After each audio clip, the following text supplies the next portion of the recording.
Welcome to 100% Canucks. John, Shannon, Landon, Ferraro. Well, Landon, the tone in town might be a little different on this Saturday morning when you consider that the Canucks went on this 5-game road trip. Everybody was a little trepidatious. There's my word of the day. Very nice. About what the club was doing, and then holy smokes, come out with a victory in Dallas. A very impressive last 40 minutes. And then another victory in Chicago over a feisty Blackhawk team in a shootout with Brock Besser scoring the winner and Kevin Lankinen shutting out the Blackhawks. So things are, I think, a little more relieved in Vancouver today. I think a little bit, yeah. I think that, I don't know what it is about Dallas that this team is able to come back. They had that crazy comeback last season on them, scoring a bunch of goals in the last minute of the game. And then, they have, out of both of the games, they have two pretty slow starts. They get, behind a few goals, but you have to respect the fact that they're able to stick with it and not just kind of accept what they've done and dealt to themselves to start a game, and they come back and they play good hockey and score some big goals. And it's early in the year. Wins aren't always going to look pretty, but at the end of the day, they're going off on their first road trip and they're 2 for 2 already. You're being kind when you say slow starts. Yes. 2-0 both games. It was. Is that something that the coaching staff has to be overly concerned about when you consider how they come back? Or it's not as if they're flat in the first period. They're just not as competitive as the other team. Yeah, and penalties are also an issue. They took a decent amount in both games, but at the same time, I wouldn't say that the coaches have to be overly on top of it, but at the same time, like, there needs to be discussion. There needs to be, a real group discussion about why is this happening? Why are we not ready to go from the drop of the puck? We can't assume that we're going to be able to keep coming back on teams. We've done it twice now, but you can't expect that to happen every time. Teams are too good. Games, even though they're the same length of time, they get short quick when you're playing behind the 8 ball. And, Kevin Lankinen does the job last night, but again, you can't have all your hopes resting on your goalies to hold you in games while you figure out how to get yourself going. Boy, I tell you what, you're mentioning Lankinen. This goalie tandem's pretty damn good when you consider how well Demko's played, and I thought Kevin Lankinen was outstanding last night against the Blackhawks, and what he had to do in the shootout, and he went 4 for 4 in the shootout, and it wasn't as if the Blackhawks were shooting wide. No. He was in the proper position. His reflexes were great. He did exactly what we're supposed to do. By the way, Chris Higgins will join us in a couple of minutes on 100% Canucks, the longtime Canuck, longtime Montreal Canadian, a guy who, as an American, has decided to live on the Lower Mainland. And I got to ask him about that. What the heck? I mean, here's a guy from Long Island. He's supposed to go back to Long Island. He's not supposed to stay on the North Shore.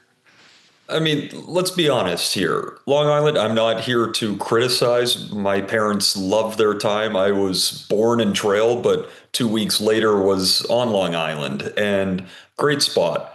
It's not North Shore. It's a little bit different over here. I don't find it that hard to believe that he got here. He's like, you know what? This is a pretty good place to stick it out with. Well, we'll ask him about that as we get going with Chris in a few moments.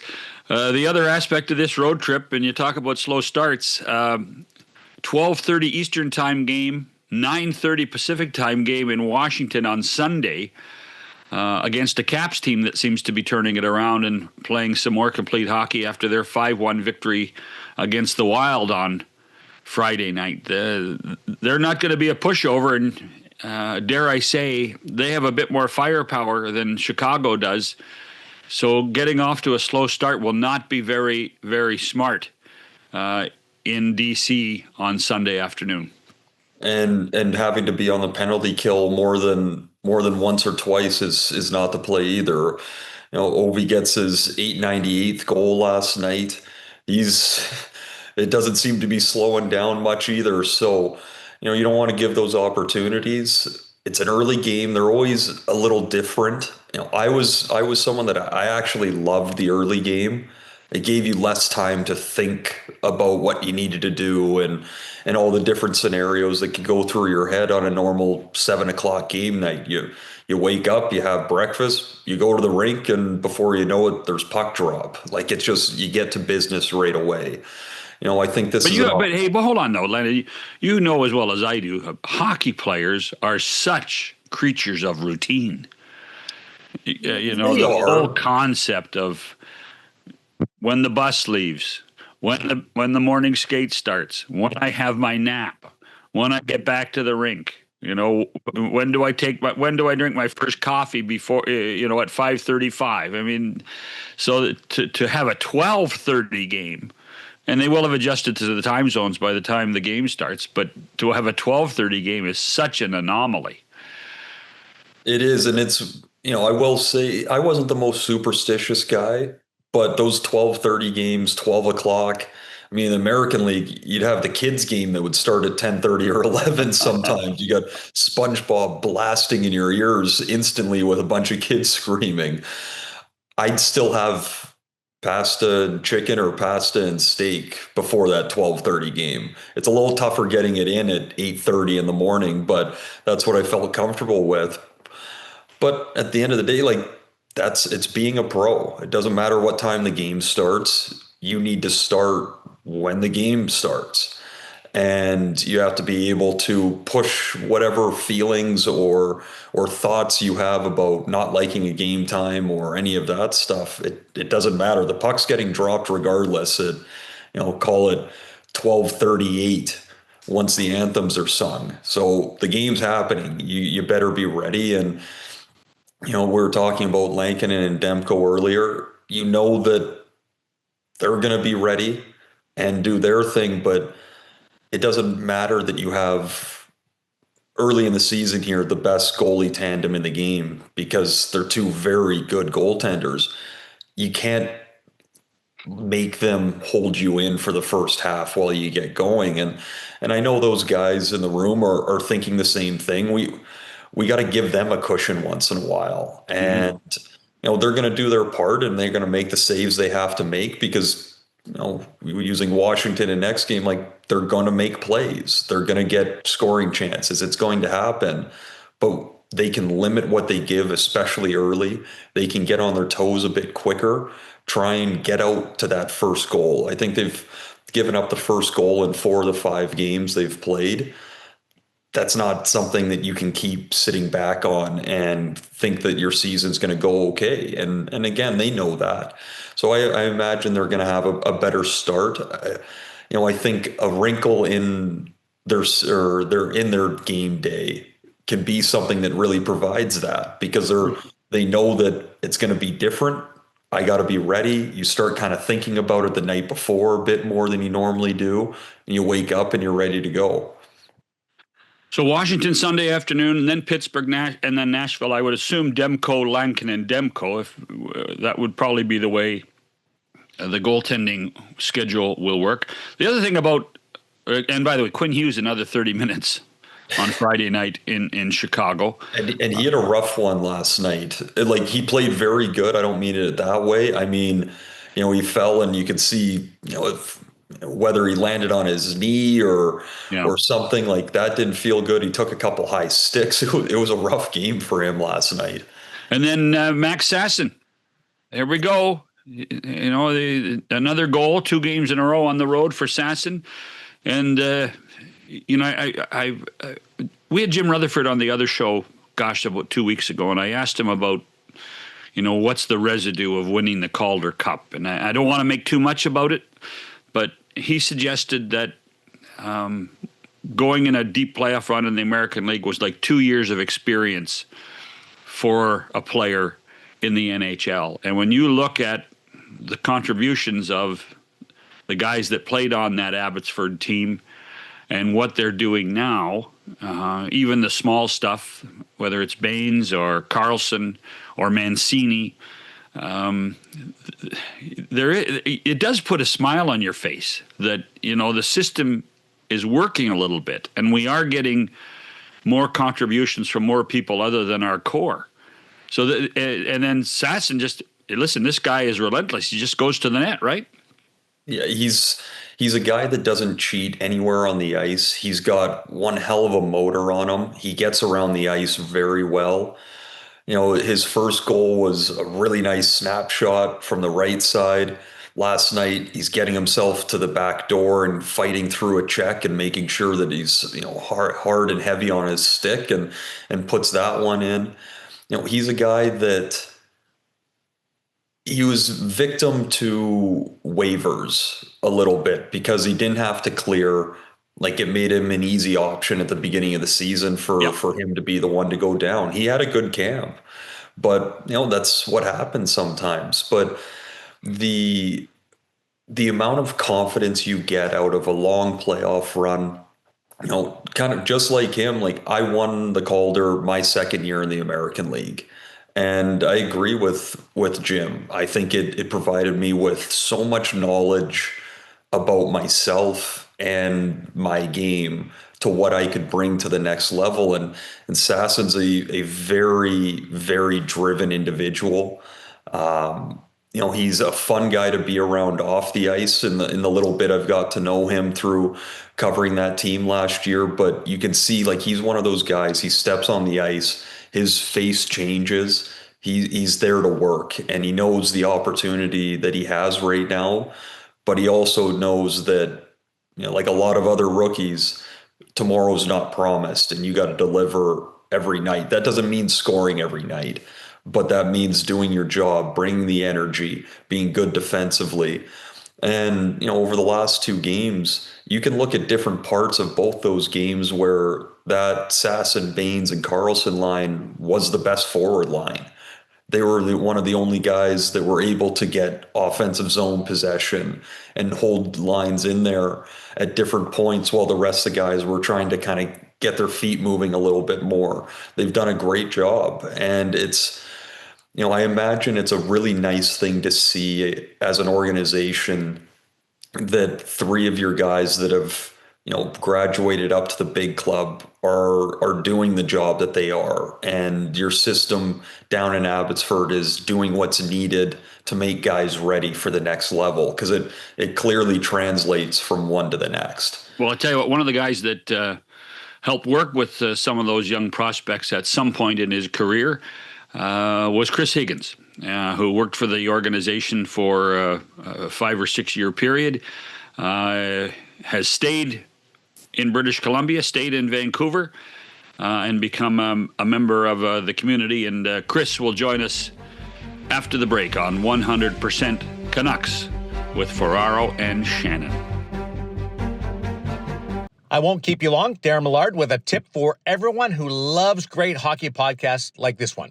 John, Shannon, and I host the OG of 100% Hockey, coming your way multiple times a week. The guest list is the best you will find. Multiple shows a week ensures you won't miss out on any news, and we dig even deeper into the biggest stories around the NHL. Most of our guests are also friends, so I promise there'll be more conversation beyond the X's and the O's. John really does get bored with that after a while.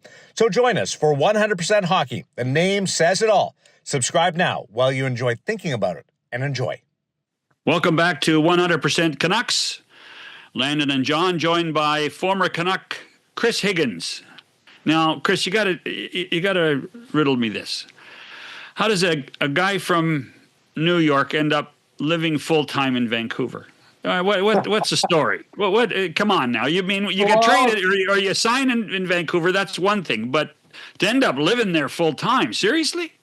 Yeah, well, my daughter was born here in 2015, and started realizing that's probably, I've traveled all over North America. I've been to most major cities all over North America, and I can't think of a better place to raise a daughter than Vancouver. So it kind of made it an easy decision for me. So do you view yourself as a British Columbian now? I do. I'm actually waiting on my Canadian citizenship. Should be coming in any day, my ceremony and all that. So, I've been living in Canada. It's just about half my life. I'm 42. Wow. I signed my first pro contract at 20. I played most of my career in Canada. So, to be honest, especially politically these days, I feel more like a Canadian than American, certainly. Just before Landon jumps in, like, do you have to take I've never had to take the Canadian citizenship quiz. Is there a quiz? Yeah, you know what? I know more about Canada than Canadians. I'm absolutely certain of that at this point. I know, all the history. I actually I'm a big history buff. I read history quite often on my free time. So to learn about the Canadian history and the way the government functions and all the historical people, the natives and the First Nations people. Learning all that was fun. Honestly, it was fun. I enjoyed studying for the test. I remember when Cammie got hers, the amount that I learned, I had just finished high school. I should be at the peak knowledge of Canadian history. And she was teaching me everything. I had no idea what was going on. Yeah, no, that's why I let off with, I know more about Canadian history than Canadians, without doubt. About 90% of you. Well, just don't give us the quiz because, I don't want to fail. I imagine taking the U.S. one too. I probably wouldn't score too well as well. So compare playing in Montreal to playing in Vancouver. Similar in having the pressure of playing in a Canadian market. Although I do think Montreal is significantly higher than here as far as the pressure. Really, you do, huh? I do, yeah. I don't think it's particularly even close, to be honest with you. I think the two languages, all those newspapers and radio shows fighting for stories. I think a lot of news gets through that's not really news, and I don't think they. I think they conduct themselves a little bit more aggressively than they do in Vancouver. No, I'm always interested in you play 2 years at Yale, then you go to Montreal. And there's guys like Kovalev and Koivu in the room. What was that like walking into, especially in a building like that with so much history? Well, I was a huge Habs fan growing up. My dad was a huge Habs fan. I was probably the only Habs fan in Long Island at the time. I could say that with a lot of certainty. And I was a big Saku Koivu fan. I still have dozens of his cards up in my closet at home in my parents' place. And so he was my favorite player to growing up to watch. And they won the cup in '93. I was a big fan of Kirk Muller and Guy Carbonneau. They actually ended up coaching me there, both of them. Getting coached by Bob Gainey, Claude Julien. And then just, rubbing shoulders with Jean Beliveau, Henri Richard, the list goes on and on, dozens and dozens and dozens of Stanley Cups, that I met along the way. Going into that room and knowing all the history, it always felt different. It still feels different. When you go back into that arena, there is something different about that arena. I obviously was living my dream there. I dreamed of playing for the Montreal Canadiens my entire life. And then it actually happened. I get to play with my favorite player growing up. I try to enjoy it as much as I can, Landon. If you stop and smell the roses while you're playing, the game passes you by. So, I try to enjoy, I try to live in the moment, but it almost seems like a lifetime ago now. Were you always that way, living in the moment? I mean, did you learn how to do that? It's hard as a player. You want to appreciate the moment and you're in playing in the NHL, but there's always work to do. There's always tomorrow. There's always you're always forward thinking. So it's it's hard to appreciate where you are. I know it's like such a hard thing for people to understand, like, but it's you can't once you're in the zone, it's hard to leave that zone. And I'm such a competitive guy that I always wanted to be better. So there was always work to do. There was always something to plan for tomorrow. So I found it very difficult. Now, moving ahead a decent amount through your career, you get traded to Vancouver. The team's 35-11 and I think 9 when you get there in February. Like walking into that, were you already thinking like, okay, I've got a really good chance to compete for a Stanley Cup here? Yeah, I mean that came later, Landon. Like I bounced around a little bit, New York to Calgary to Florida, 3 teams in 2 years, and that's after I'd been in Montreal for 6 seasons, two in the minors and 4 up with the Habs, and I was so sick of just moving around, and I'm sure you can relate to that. I wanted stability. I wanted to find a place that I could play the rest of my career with. I had chosen Florida as a free agent because I had played in 3 big markets, Calgary, New York, and Montreal. And I just wanted to get away from it all and see what life is like in a non-traditional hockey market and to see if I liked it. I ended up not liking it at all in Florida. I found it weird that it never got cold there in the summer. I mean, in the winter, and I was going to the rink in flip-flops, and it was hard for me to stay engaged, I guess. So when I got traded to Vancouver, when I heard the news, first of all, I had a broken thumb at the time, so I really wasn't expecting to get traded, and got a call from my agent and said I had a flight at 7:00. This was at like 3:00 in the afternoon, and I wasn't that excited, to be honest with you, because I was like, oh my God, I got to move again, and like I got a flight in 4 hours. And across the world and back up into an environment that I chose not to be a part of a year earlier. And then, like you said, Landon, then you start thinking about what's coming and the team, and they were the best team in the league. And, I just figured if I could just get in the lineup with a team like that, I knew the skill level was going to make me a better player. So I didn't care where I played in that lineup. Looking at that lineup, I was like, I'll play on the 4th line. I'll play wherever. I know that we're going to win games and it's going to be fun to play and fun to come to the rink. So it took me a little bit to kind of warm up to the organization, the players, because I came here, like I said, I got traded and I didn't play for a couple weeks because I had a broken thumb. And then once I got in the lineup, I was like, I almost felt bad for the other teams, like, because I knew I never had this in my playing career. Like, usually you respect every opponent and you think every opponent can beat you. I never felt that way with the Canucks. I just was like, I felt bad. I was like, we're going to embarrass you tonight. Like, we're so good. We can play the game any way you want to play, power play, penalty kill, tight checking, run and gun, physical. When you have every tool in the toolbox, the confidence that you play with is incredible. So you get to Vancouver, I mean, that does make it a lot tougher not being in the lineup for the first few weeks. I imagine you felt kind of in no man's land for a bit. Who are the guys that really kind of helped welcome me in? I know you played with Max Lapierre in Montreal before. Was there other guys as well? Yeah, certainly Max. I always had a great relationship with Max. I had a lot of respect for how hard he worked and the effort he gave. Corey Schneider he's an East Coast guy. He was a prep school guy, U.S. college. We knew a lot of the same people. Ryan Kessler, I played with in a World Juniors, my second World Juniors. But then there were guys that, this was back when you only played that a team like once every 3 years. Remember, I don't know if people remember that. Like, we never went out west. We went out west like twice while I was playing with the Habs. That's it. And so the funny story is when I got traded to Vancouver, Alex Edler was hurt.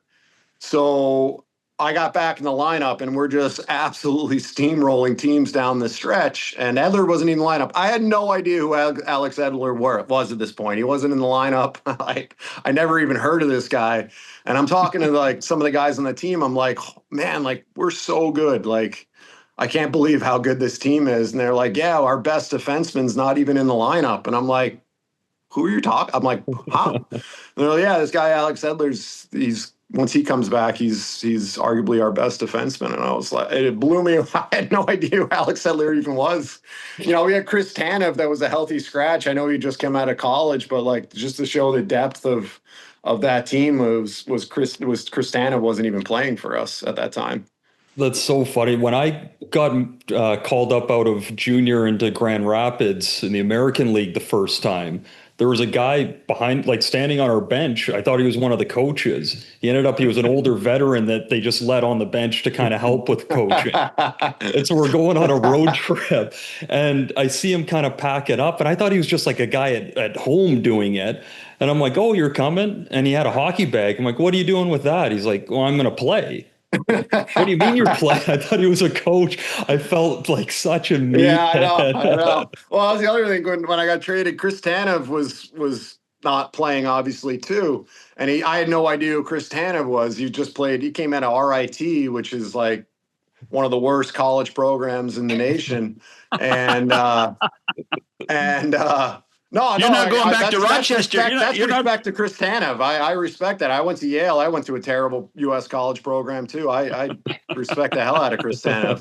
And Tanev's a quiet guy. He's not really, Johnny talk. So I see this kid in the corner. He's not saying a word. He's probably scared the hell that where he is right now. He was in RIT a month ago, and now he's with the best team in the league. Like he kept his mouth shut, like most rookies do.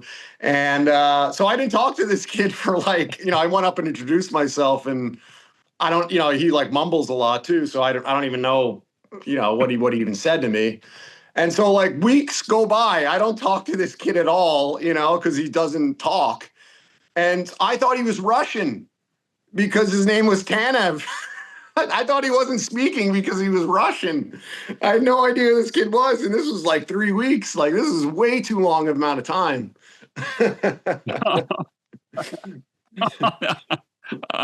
What do you remember of the playoff run? The most fun I ever had playing hockey. For myself, I gave every ounce of physical, emotional and spiritual energy I could possibly give the game. I just remember moments that I'll never forget, and the rest of the fan base will never forget. Both of those overtime goals, obviously. That Chicago series was wild. Just really happy and proud to be a part of it. Did you at any point during the final think you had the series won? I don't think I ever thought we had it won. Boston was way too good of a team, but when you beat San Jose, you start to allow yourself to think about what's coming. Like, what's coming. You got to win 4 games, and the thing you've been dreaming about for 32 years of your life, or at that point with 28 years of your life, 29 years of your life, every single day, going to bed every single day, every single night, thinking about it, like every single night. So you allow yourself to think about what you're doing, but no, I never thought it was in the bag at any point. No. So you get to the Stanley Cup final, and like you just said, that's what you imagined forever. I was at some of those games, and I remember like the pop of noise when you guys would come out to U2 and the excitement. Like, what is that like walking out of that tunnel for the first game? Well, I mean, yeah, you feel indestructible. I mean, I think that's kind of how I always tried to like frame my mind before each game, that like, you're an unstoppable force. And then like to hear the crowd, like you're already in that mindset. And then to hear the crowd and knowing, I think knowing that every guy on that team was so determined to win and was so all in, and I saw it every day in practice and their focus and preparation and literally everything that was taking place, like every minute of every day with every single guy was focused and being funneled towards the team winning and not individual success. And I really felt that humility where guys didn't care how we won and we just wanted to win a game. I mean, it's an incredible feeling to be around a group like that is so dedicated and focused on winning. I mean, that's the thing I'll remember the most about that time in Vancouver with those guys. Can you be focused and still have fun? Yeah, I think so. And I think that was a group that took fun in competition. Like it was such a competitive group that we just tried to make competition everywhere with everything. Like it was just constant competition. And I think we had the right personalities in that room that kind of embraced that kind of thinking. Everyone was trying to be better than everyone every single day. I absolutely love that type of atmosphere. And would that have been the time? That's early in your time in Vancouver that you finally embraced playing in a Canadian city again and in a really hardcore hockey market and could finish your career in Vancouver? Yeah, I think what I learned about my time in Florida and then coming to Vancouver is I need accountability for my play. I need, whether you like it or not from the fans, whether you like it a lot from the media, I found out about myself that like I like that. I like that accountability about my play. And that was kind of it was funny to learn that in Vancouver and take that journey from, big hockey markets to a small one back to a big one to figure that out. So after you're done playing, you take some years off, but then you did 5 years of player development and skill work for the Canucks. What drew you to that, and what did you like about that job? What drew me to that was just, everything that was going on inside me as a young player, playing 2 years in the minors and trying to find my way to the NHL. What I felt like in development camps, what I felt like coming out of college. I felt like the job it was almost like talking to your, and Landon, we've talked about this before. It was almost like talking to yourself at 18 years old and all the same things, all the same challenges you were going through at that age are very similar to the same challenges that the prospects are going through that you work with. So I found it fun to kind of almost like talk to myself as an 18-year-old and all the fears and hopes that I had at that age. And then, at that age too, is just the leaps and bounds that kids can make getting better. I think, once you get into your, mid-20s, you're just looking to get a little bit better each year. But, 18, 19, 20, 21, you're looking to take like big steps. And when you introduce, I felt when I got introduced to higher training and higher and the different philosophies that I was introduced to with pro hockey, thinking about the game differently. I think, I embraced that so much. I think I took big steps at that age, and it was fun to see which kids you thought had it, and you're betting down the line on kids that you really believe in. I kind of like that. So how much when you're talking to the kids do you have to preach patience to them? It depends on what type of player and person you're talking to. I found that the kids with good self-evaluation skills were easy to work with, and the kids with poor self-evaluation skills were much, much more difficult to work with because, most 99% of these kids are going to have to almost become a different player in pro hockey. And that ability to adapt and evolve your game and having the humility to adapt and evolve your game is just not there with some players. And so you end up believing in guys that maybe are less skilled, maybe are not as good in the moment, but they have that mentality, and over the long haul, they're going to make it. And trying to identify those kids with that right type of mentality is, it's difficult. It is hard, but, a guy like Nils Höglander, who I worked with my first year, they had just drafted him in the second round. And I watched, before Nils' season started in 2019, I watched some games from his year before. And I watched like 10 minutes of this kid playing, and I called up Brian Johnson, and I'm like, how are we not talking about this kid Höglander more? Like, this kid's going to be in the NHL in 2 years. Like, I never even heard of this kid. Like, we got to sign this kid like soon and get him over here. He's going to play. And, I never I haven't even started the job yet, and I'm already going to bat for kids that I watch 10 minutes on, because like, you just see it. Like, you just see it with the kid, like, boom, like you can see what they can become. And I thought that was like the coolest part of the job.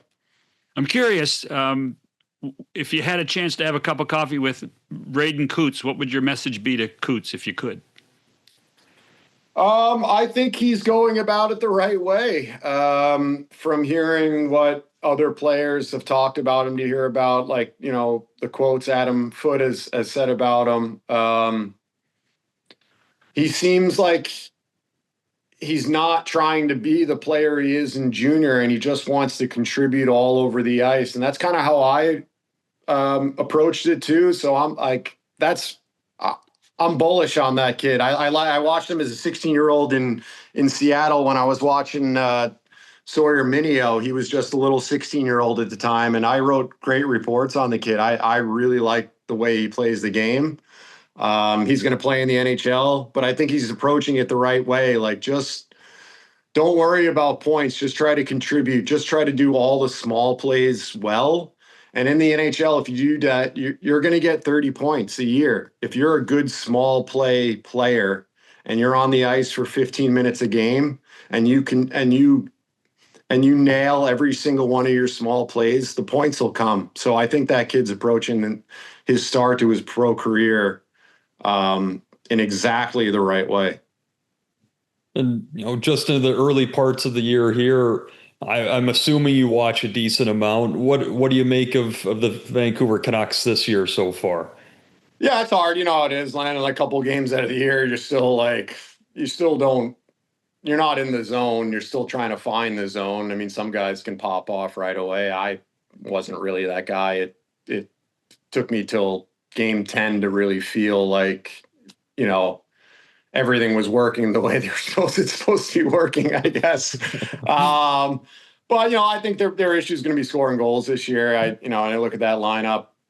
Guys have to take a big step forward offensively, and they got to have some really strong contributions from some of those guys that are just getting their feet wet, Sasson and Carlson, Lekaramaki, and then on the defensive end, Pettersson.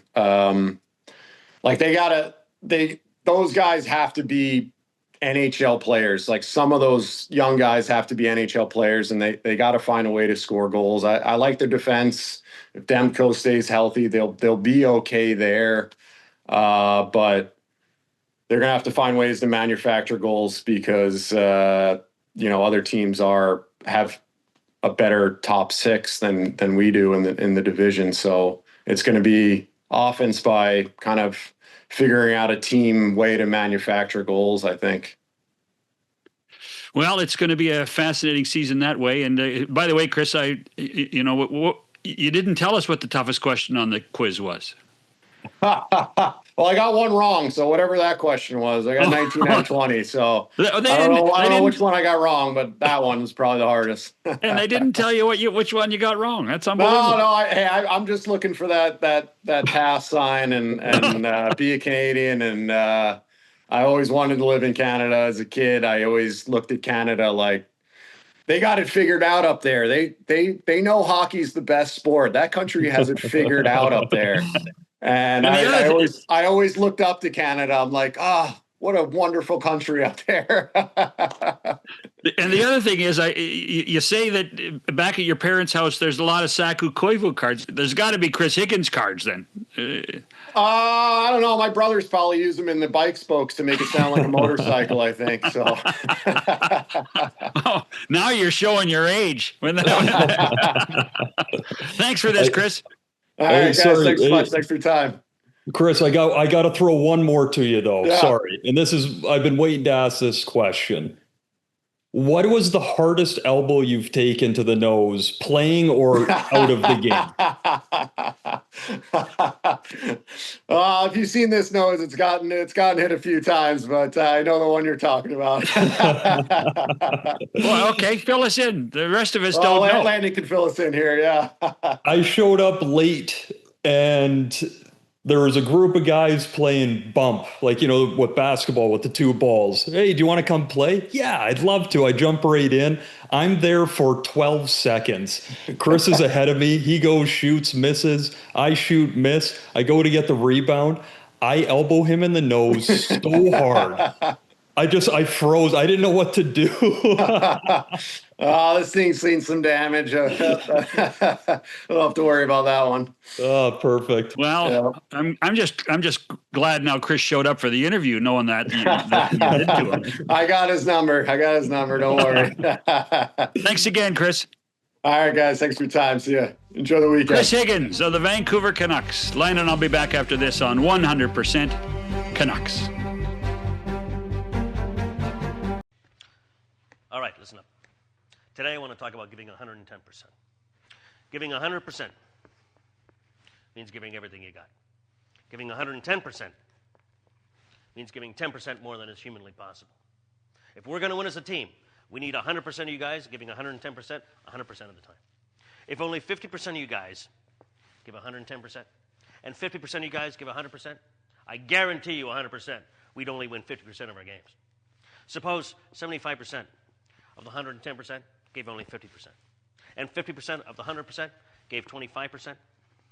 And 75% of the 110% were not feeling 100%. Then we'd be in a heap of trouble. That's why we need 100% of you guys giving 110% 100% of the time.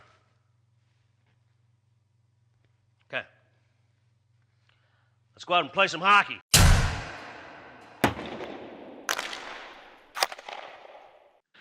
We got a problem with Chris Higgins. We got to get some more energy out of him. Yeah, he didn't want to talk or hang out or tell stories at all, eh? Well, I should have told him we only had an hour.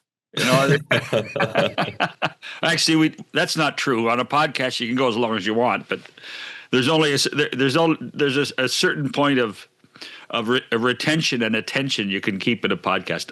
I'll be honest, I had never met Chris before. I'd obviously been around him in my time in the TV world and working for the league, but wow, he was an impressive guy. You must know him well? Yeah, I know him a decent amount. I skated with him when he was still playing. I was still playing. And you played basketball with him, right?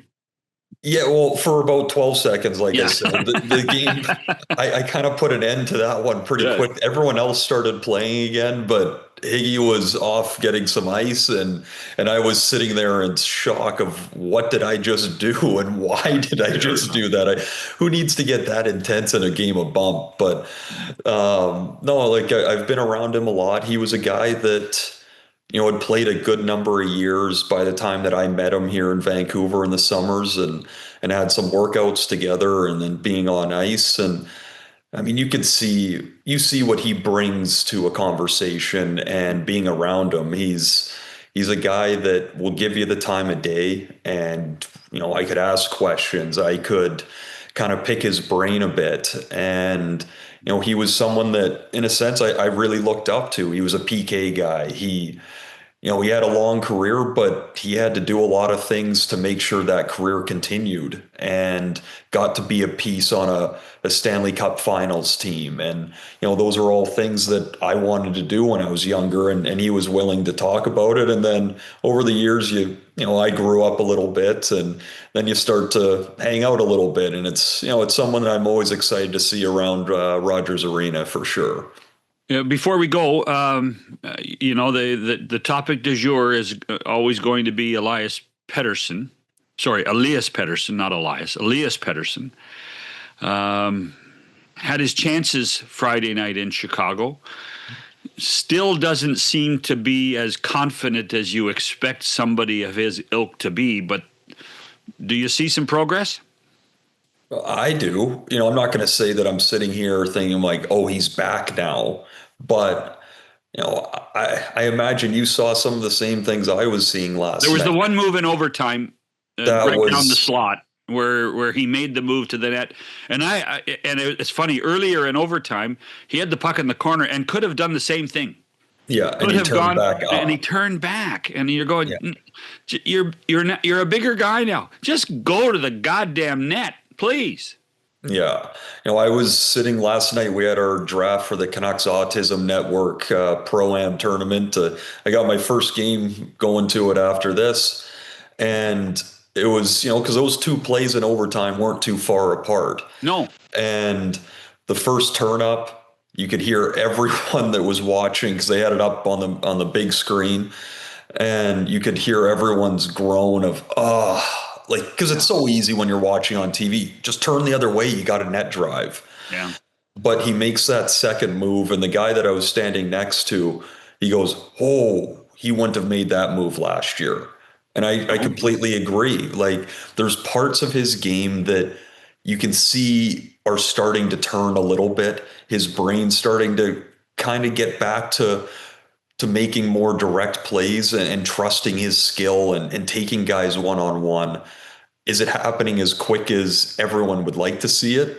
No, but he's making those adjustments little by little. Even earlier in the game, he gets that puck out by the blue line, and instead of throwing it back down around the boards or holding on to it and trying to find a play, he sees he has bodies at the net, takes that quick little wrister that he has and puts it off the crossbar, right? Like, there's different parts of, and that's where sports are funny too, right? Like, that puck's a half an inch down, it's in the net, right? And he does a couple other things. All of a sudden, people are sitting there like, hey, that was a pretty good outing. He was a half an inch away from everyone saying it was a pretty good one. Still not reflecting in points though, and that's the easy go-to, is go and look at the numbers, and he's still stuck at 2 assists, and that's what a lot of people will point to. What I do love though, and I have a bias, I don't know why, but I have a bias. I love Evander Kane with him. Yeah, I think that, and by the way, if anybody's slumping a little bit, just put him with Connor Garland. Just put him with Connor Garland. I mean, last night, Connor Garland, every time they seemed to need an energy bump, Connor Garland seemed to be right in the middle of it all, didn't he? Yeah, for sure.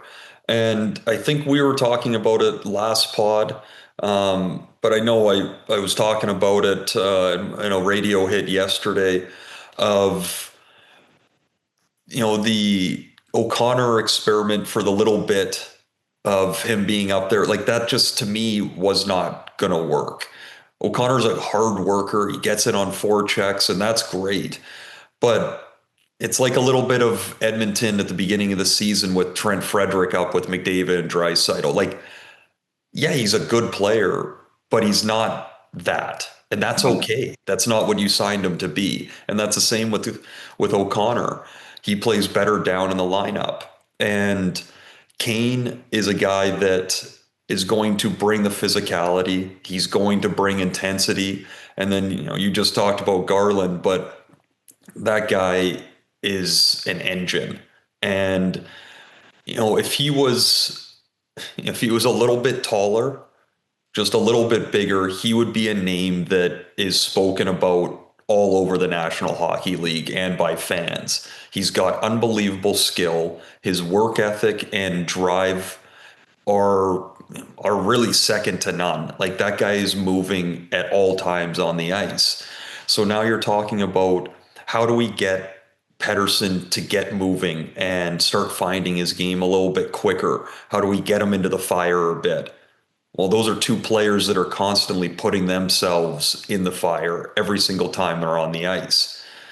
You don't want to be the only man left out on a line. You want to feel a part of it. And now Garland's doing his stuff. Kane's doing his. Pettersson's going to have to put himself in that. And I think at points we saw that a bit last night, especially later in the game. Mm-hmm. I like that line. I like how it kind of set the rest of the roster. It was massive. We haven't said it, but it was really big to have Teddy Bluger back in the lineup, having him on the penalty kill, and just giving that veteran presence down in the bottom six as well. That is a really solid defensive defenseman. So, things, I'm not sitting here saying that everything's fixed and this is the lineup and the Canucks are off and rolling now. They still got work to do for sure, but it's a better look than it was in the past couple games of lineup, in my opinion. No, Bluger returning does change the personality a little bit and takes a little bit of pressure off Philip Hedl and even Sasson as the 3-4 centers. So all of a sudden there's the domino effect of putting the number 3 center back in the lineup certainly helps. Now, if you're a Chicago fan, you're saying, well, hold on, that was a goal. It wasn't necessarily one that was pretty, but the Bertuzzi push of the pad was an interesting discussion. I would have challenged too if I was Jeff Blashill, by the way. Yeah, but I'm right with you. And I didn't actually. The NHL has cameras in the crossbar, and they see that, and we did not see that replay last night. I would be fascinated to see what that replay so close to the stick, so close to the puck and the pad, if it really did show Bertuzzi's stick pushing the pad and then the puck into the net.